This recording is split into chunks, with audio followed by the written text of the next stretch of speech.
Hello जी। कैसे हो आप सब? आई होप आप सब अच्छे ही होंगे। आप सभी को करवा चौथ की बहुत बहुत बधाई। अभी मैंने पूजा वगैरह की है। टाइम हो गया है, 2:30 बज गए दोपहर के। सुबह से अब पूजा वगैरह की है मैंने। अब एक कप चाय पीऊँगी। के 7 लड़के और एक लड़की थी सेठानी के सहित उनकी बहन बेटी ने करवा चौथ का व्रत रखा। रात्रि को शाहूकार के लड़के भोजन करने लगे तो उन्होंने अपनी बहू से भोजन के लिए कहा। इस पर बहन ने उत्तर दिया, भाई अभी चांद नहीं निकला है, उसके निकलने पर आप देकर भोजन करोगी। बहन की बात सुनकर भाइयों ने कहा, बहन चांद निकल आया, अब देकर भोजन जीम लो। यह सुनकर उसने अपनी भाभीयों से कहा कि आओ तुम भी चंद्रमा को अर्घ दे लो। परंतु वे इस बात को जानती थी। उन्होंने कहा, बहन जी अभी चांद नहीं निकला, तेरे भाई तेरे को धोखा करते हुए अपनी कब्र पास चलने से दिखा रहे हैं। भाभीयों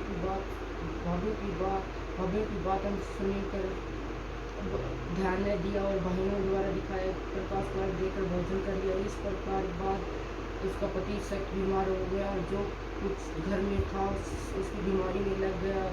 अब जब उसने अपने किए हुए दोषों का पता लगा तो उसने पश्चाताप किया। गणेश जी की प्रार्थना करते हुए विधि विधान से पूर्ण चतुर्थी का व्रत प्रारंभ कर दिया। श्रद्धा अनुसार सबका आदर करते हुए उसने सबसे आशीर्वाद ग्रहण करने में ही मन को लगा दिया। इस प्रकार उसके श्रद्धा भक्ति सहित कर्म को देखकर भगवान गणेश उस पर प्रसन्न हो गए और उसके पति को जीवन दान देकर उसे आरोग्य करने के पश्चात धन संपत्ति से युक्त कर दिया। इस प्रकार जो कोई छल कपट को त्याग कर श्रद्धा भक्ति से चतुर्थी का व्रत करेगी वे सब प्रकार से सुखी होते हुए क्लेशों से मुक्त हो जाएंगे। हे चौथ माता साहूकार की बेटी को छोटे से किसी को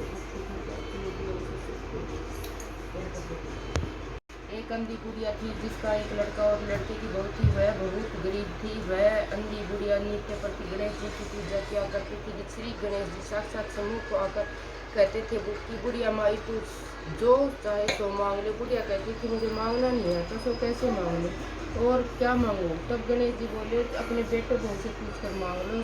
तब बुढ़िया ने अपने पुत्र वधू और पुत्र से पूछा तो बेटा बोला कि धन मांग ले। बहू ने कहा कि पोता मांग ले। तब बुढ़िया ने सोचा कि बेटा बहू तो अपने मतलब की बातें कर रहे हैं।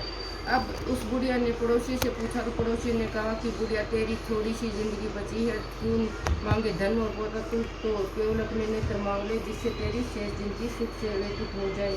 उस बुढ़िया के बेटे और बहू तथा पड़ोसी की बात सुनकर घर में जाकर सोचा जिससे बेटा बहू और मेरा सबका ही भला हो वह भी मांग लो और अपने मतलब की चीज भी मांग लो।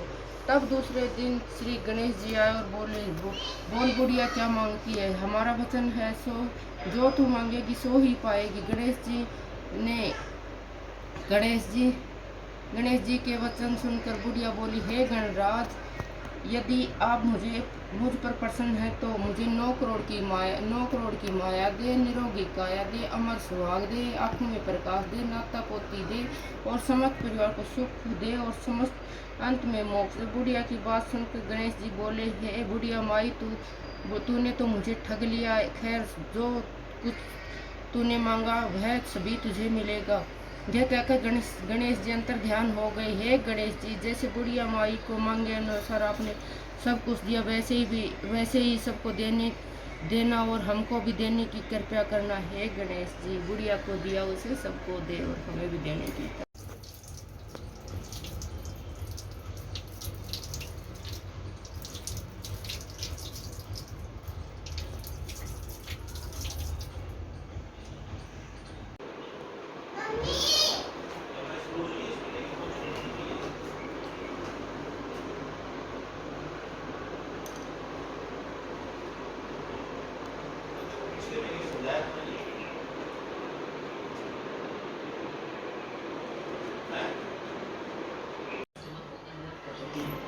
क्योंकि स्पैम और स्कैम से लड़ने की जिम्मेदारी हमारी है।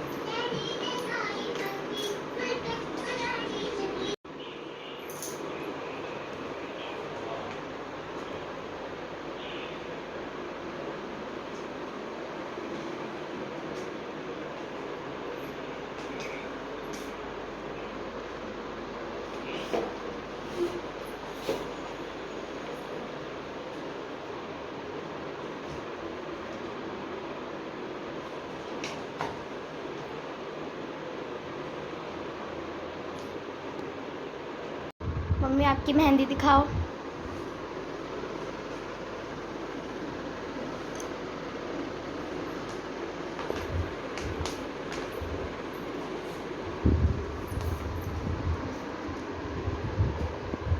थोड़ी थोड़ी लगाइए पैरों की,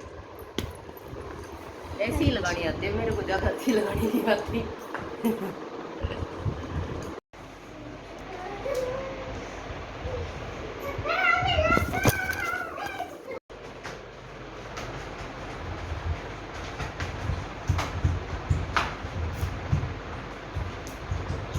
गिरेगा कौन?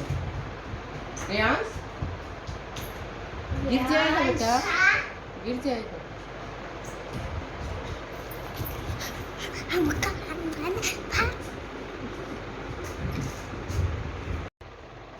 ये हमारा शरारती बच्चा है, बहुत उछल कूद करता है भाई। शरारती बच्चे गिर जाओगे।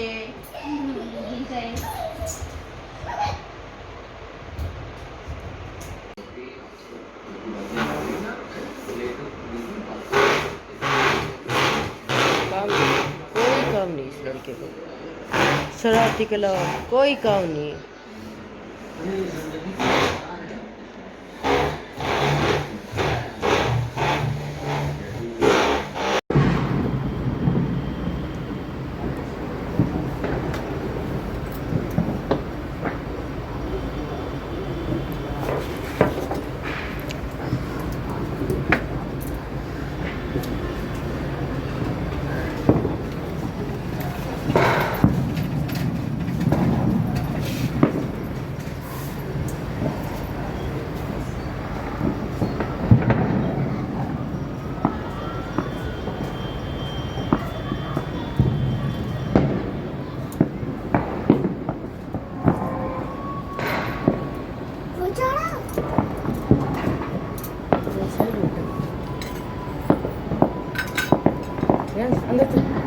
ध्यान से जरा बेटा, गीले हो जाओगे। अरे गीले